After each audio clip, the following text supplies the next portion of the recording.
Major victory for India.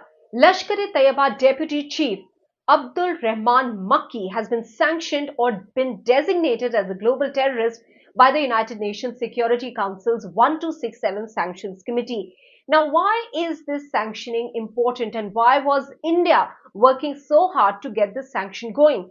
First of all, a sanction by the 1267 committee means that a person who is sanctioned under this will have a travel embargo, an arms embargo, as well as their assets, that is bank accounts, will be frozen, which means that the terror funding through this person gets choked, and that is why such a listing is very important. Now, this listing has happened in 7 months time. India and the US pushed this proposal through in June last year when China had put a technical hold on this.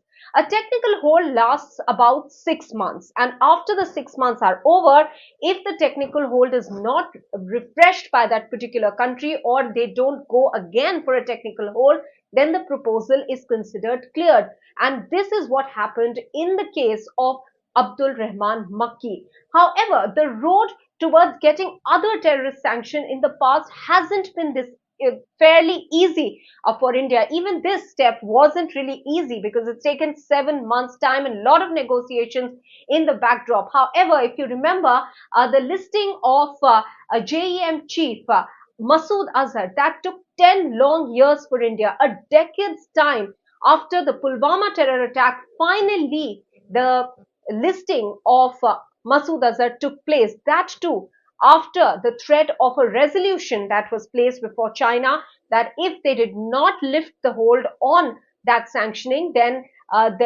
the US would have moved a resolution, and that would have pretty much exposed China that it is trying to block the listing of a terrorist.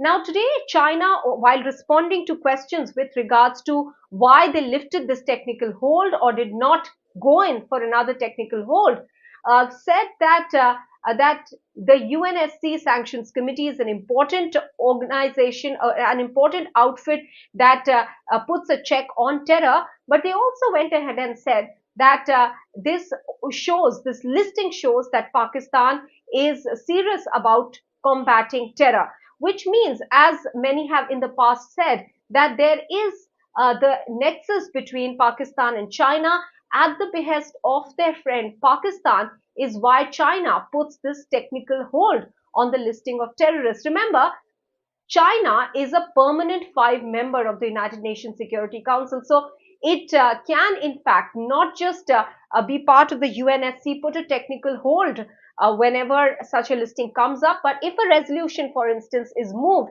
then it could have also vetoed that resolution. But that is a method used to, in fact, expose a country that is trying to obstruct the world's fight against terrorism. Now, India, in fact, one of the countries that had been part of this proposal for the listing of Abdul Rehman Makki, has welcomed the move, and they have said, India has said that such listings are very important to combat terror. On the other hand, the US also has made a statement as far as the listing is concerned. The US Embassy spokesperson has told us that the US Department of Treasury designated Hafiz Abdul Rehman Makki as a specially designated global terrorist in 2010. The US government welcomes all efforts to bring him to justice. These are the various reactions coming through as the fight against terrorism goes on, and these multilateral platforms are considered very important in being able to take that fight forward. Now, how does the 1267 Sanctions Committee work? Let's try and understand that as well, because I have spoken about the possibility of a resolution 2 that can be moved and the possibility of a P5 country vetoing it. The 1267 Sanctions Committee works on the basis of consensus. So all the 15 countries, which are the 10 non-permanent members and the 5 permanent members, need to agree on a listing. This is when technical holds are used as a tool by countries to prevent a possible listing of a terrorist.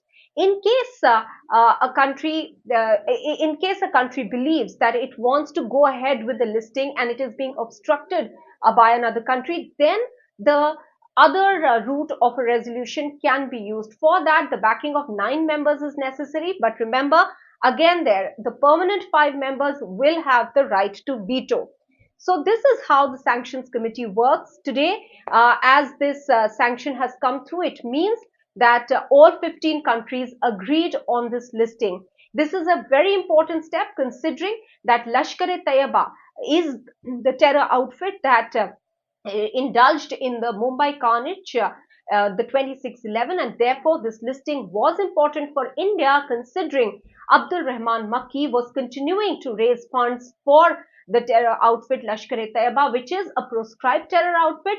But what has been seen in the past is that these terror outfits then start working with a front organization, for instance, in this case, the Jamaat al-Dawa, and therefore his listing was necessary.